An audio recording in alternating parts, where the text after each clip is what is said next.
audience. I have some of my coworkers with me. I have 5 in the audience, and I have an NCO recording for me. Oh, you don't? Oh, okay. Sorry. Pause the top audience. I have some of my coworkers with me. I have 5 E4s and below, and 1 NCO recording my speech for me.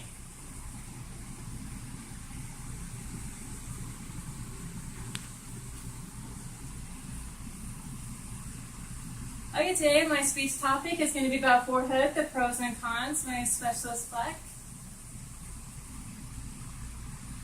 This is out of the main gate. This is their welcoming sign with all of their units that they have available there. For a fun fact, I just like to say Fort Hood was originated for the World War II tank destroyers. They made 6,706 of them, and we only have 31 left today.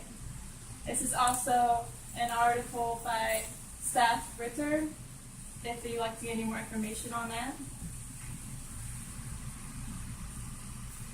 And a little bit of history behind it. It is the oldest base we have in the U.S. Army, and it is the biggest base.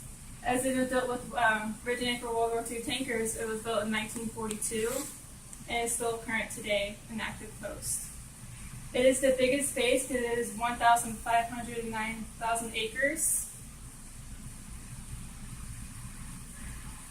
My first pros about this base is going to be it's the only base with 2 armed divisions. It is the only base that is capable of holding these 2. My second pros is going to be it is a great community. The Keeneland community family, as you see in the picture, is their building. It helps family members be able to settle into the post. It helps them with their careers, looking for jobs, helps soldiers also with their college. And there's also a website down here if you'd like to get any more information on it.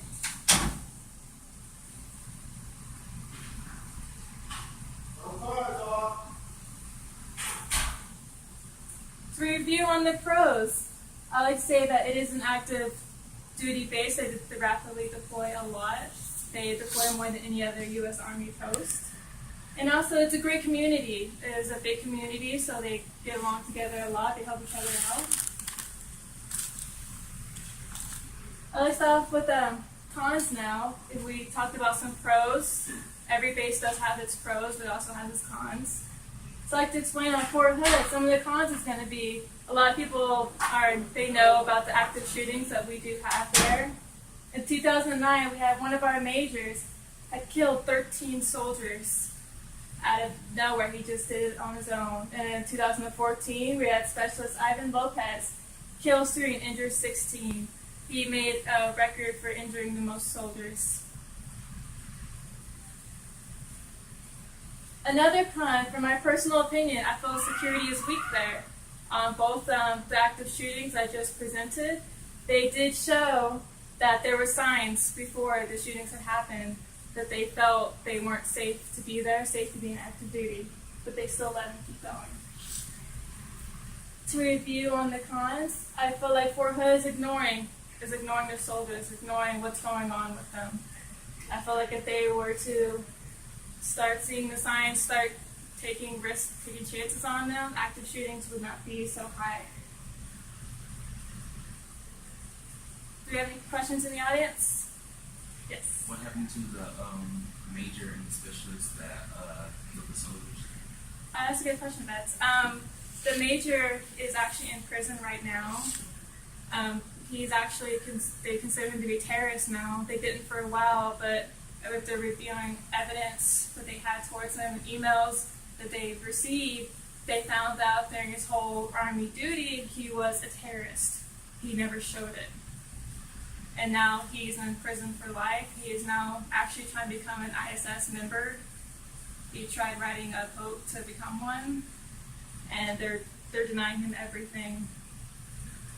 Do you have any more questions? Yes, Washington. What made you pick the subject on Fort Hood?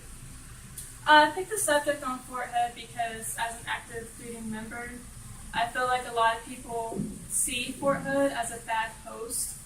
They see it's a very negative post, and I want to change it because every post has its downs, but it has its ups. I just want to change people's minds about it. Have any more questions? That's it. Yes.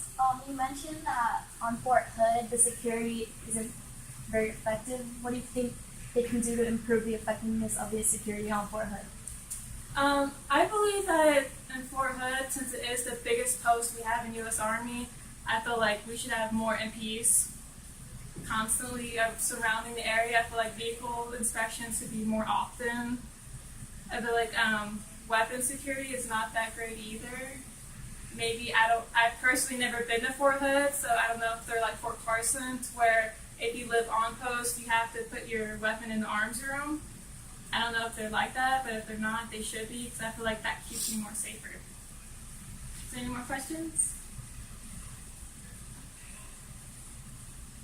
I thank you all for taking your time out of your day today to let me present my speech to you. I thank you for coming.